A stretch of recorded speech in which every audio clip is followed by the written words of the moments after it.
alors je suis ravie de vous retrouver sur ma chaîne Chris Sinclair News à 18 heures en ce beau mercredi 5 mars 2025. Excusez-moi, j'ai dit que je dirais les dates chaque fois, vous voyez, des fois j'oublie quand même. Alors aujourd'hui nous allons voir dans ce nouveau numéro, si vous voulez, les acquis frauduleux, bien sûr, de Monsieur Zelensky, vous voyez de qui on va parler. Alors, j'ai fait une enquête à titre personnel, je suis allée voir tout ce qu'on pouvait lui reprocher, d'officiel, si vous voulez, et de vous en amener, bien sûr, la teneur. Alors, concernant, vous avez peut-être entendu parler de ça, les amis, à l'époque, les Pandora Papers. En octobre 2021, les Pandora Papers ont révélé donc que ce monsieur Zelensky, si vous voulez, avant sa présidence, était copropriétaire d'un réseau de sociétés offshore via sa société de production Kvartal 95. Ces entités étaient gérées avec son ami et associé Chéri Shefir, futur conseiller présidentiel par la suite. Vous voyez, ça commence bien. Et Ivan Bakanov, devenu chef du SBU en 2019. La société clé, donc Maltex Multicapital Corp, enregistrée aux îles Vierges britanniques, donc maintenant vous savez exactement où tout se passe, pas que pour lui et pour les autres la même chose, a été utilisée donc pour acheter des biens immobiliers à Londres. Parmi ses acquisitions, un appartement dans le quartier UP de Westminster, 1,6 million de dollars. Alors je vous rappelle qu'à Westminster, quand vous achetez les appartements, c'est pour un certain temps, ça peut être 30 ans, 50 ans, 100 ans. Vous voyez, ça n'a rien à voir du tout avec notre façon de voir les choses ici. Mais Westminster est tout à fait particulier. 2 autres propriétés, les amis, dans le centre de Londres, estimées à 5,9 millions de dollars au total. Ça, c'est pour Monsieur Zelensky. Alors, juste avant son élection en avril 2019, Zelensky aurait transféré ses parts de Maltex à Shefir pour éviter, bien sûr, des soupçons. Mais les documents montrent que la société continuait à verser des dividendes à une autre entité liée à la femme de Zelensky, Olena Zelenska. Cela suggère une dissimulation, bien sûr, d'actifs, les amis. Donc Zelensky a affirmé que ces structures servaient à protéger ses revenus d'acteurs et de producteurs contre les pressions politiques sous Yanukovych, président pro-russe déchu en 2014. Cependant, l'opacité de ces transactions contraste avec son discours anti-oligarque. En Ukraine, cette affaire a été peu médiatisée, mais ça on comprend pourquoi, en raison du conflit, mais elle a alimenté bien sûr des critiques où certains l'accusent bien sûr d'hypocrisie. Alors, en février 2023, le journaliste Seymour Hersh a publié un article basé sur une source anonyme de la CIA, affirmant que Zelensky et son cercle auraient détourné 400 millions de dollars sur les fonds américains alloués au carburant militaire en 2022. Donc, selon Hersh, les fonds auraient été détournés via des achats de diesel et à des prix bien sûr gonflés auprès des fournisseurs douteux.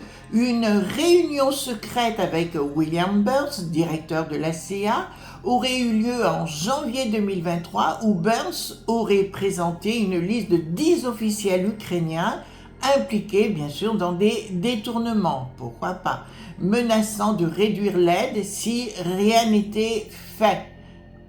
En janvier 2024, un rapport de l'inspecteur général du département de la défense américain a révélé que 2,1 milliards de dollars d'équipements militaires envoyés à l'Ukraine, 1,1 milliard n'avaient pas été correctement suivis par Kiev. Cela inclut des drones, des missiles Javelin et des lunettes de vision nocturne. Cela soulève des questions sur la gestion sous son administration, bien évidemment.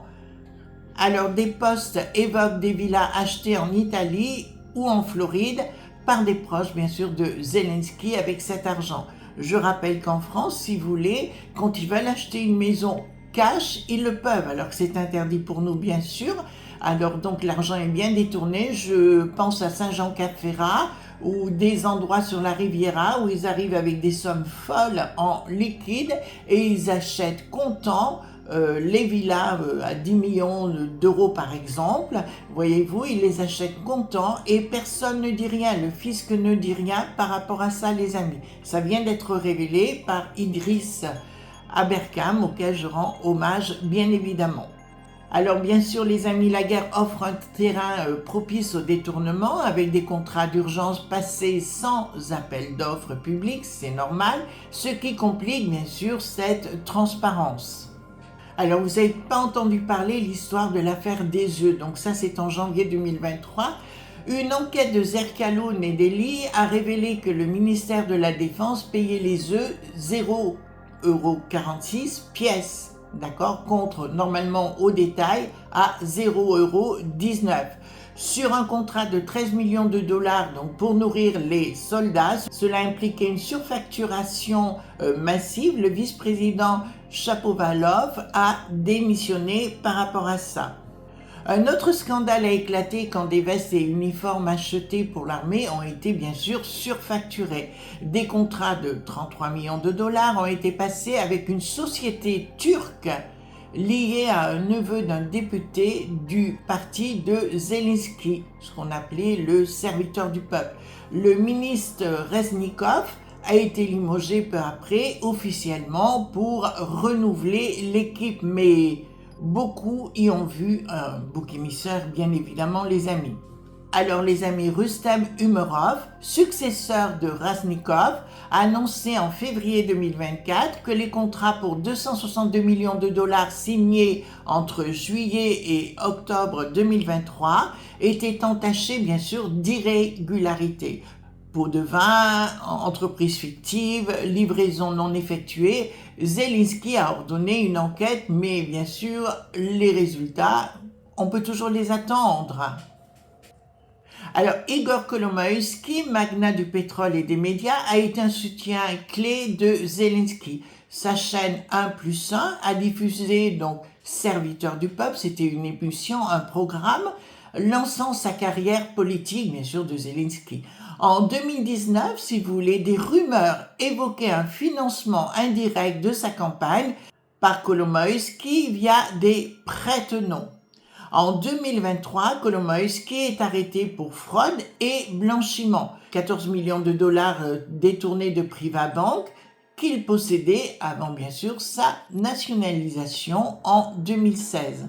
Certaines analyses, comme ceux du Kiev Post, y voient une stratégie de Zelensky pour neutraliser un ancien allié devenu beaucoup trop gênant, les amis, surtout après que les États-Unis ont sanctionné Kolomoïski en 2021 pour corruption. Qui se ressemble, s'assemble. Alors des postes spéculent que Zelensky aurait reçu des fonds de Kolomoïski via des sociétés offshore, comme celle de Pandora Papers, pour services rendus bien évidemment à la nation ou à lui-même, bien sûr. En octobre 2023, une rumeur relayée affirmait que Zelensky avait acheté un yacht de luxe Lucky 8 pour 75 millions de dollars via des intermédiaires. Alors des proches de Zelensky ont été éclaboussés, donc il y a eu Kirilo Timoshenko, ex-conseiller, a démissionné donc en 2023, après avoir été vu au volant d'une Porsche Taycan, prêtée par un homme d'affaires bénéficiant bien sûr de contrats publics. Oleg Tatarov, autre conseiller, est accusé depuis 2020 de corruption dans une affaire immobilière, mais reste toujours en poste. Et la personne pour le remplacer pour récupérer les sous-sous, bien évidemment. Alors, les Pandora, bien sûr, Papers sont le dossier le plus solide, mais il concerne sa vie présidentielle. En tant que président, il est critiqué pour ne pas enrayer la corruption systémique. Les scandales dans son gouvernement et son armée suggèrent soit un manque de contrôle, soit une tolérance tacite. À votre avis, vous avez déjà la réponse à la question. La Russie exploite ses affaires pour discréditer bien sûr Zelensky, qui a un plomb dans l'aile actuellement, tandis que ses alliés occidentaux minimisent les accusations pour préserver l'unité face à Moscou. Ben, on a bien compris que les magouilles allaient bon train les uns et les autres, et je ne serais pas étonné que nos élites dans notre belle contrée récupèrent des royalties au passage. On l'a vu avec Ursulette notamment. Cela brouille les frontières entre faits et manipulation, mais ça, on le sait déjà.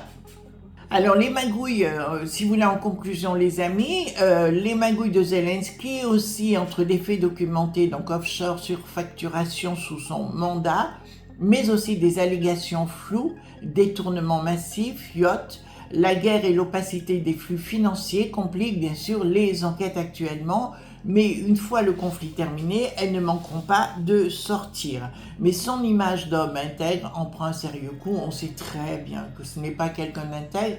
On sait véritablement bien aujourd'hui que ce n'est pas quelqu'un honnête. Voilà les amis. Donc ce qu'on pouvait dire par rapport au personnage, on voit bien qu'il n'est pas sérieux, qu'il n'est pas... Enfin, sérieux, si, il est sérieux pour ses propres affaires, dans les magouilles, vous voyez, les détournements d'argent. Donc, à vous de voir ce que vous pouvez faire. Donc là, ce sont des révélations que l'on a, hein, officielles, les révélations concernant le personnage. À vous de décrypter, si vous voulez, parce que je pense que dans le temps, nous apprendrons énormément de choses concernant cet individu. En tout cas, moi, je vous souhaite une bonne soirée.